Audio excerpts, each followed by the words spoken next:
Hello guys, welcome again to my channel. Today I decide to try this combo hairstyle on my natural hair. It's so beautiful and I was so glad I could make it on my hair without the help of anyone. This is just a little beginning. Watch the video and see how I started braiding it on my hair.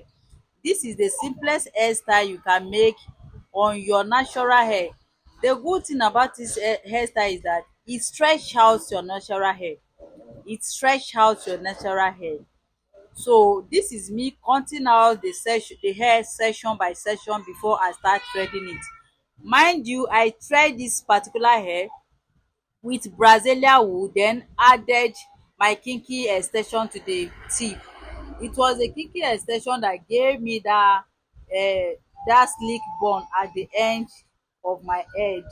This is a beautiful hairstyle you can try on your own without stress. So simple and very fast to make. Watch the video to the end and see the simple step I take in making this particular hair on my head. Guys, if you have not subscribed, please subscribe, give me a thumbs up, and don't forget to like this video, drop a comment, let me know if I try. Thank you for always watching my video. Watch to the end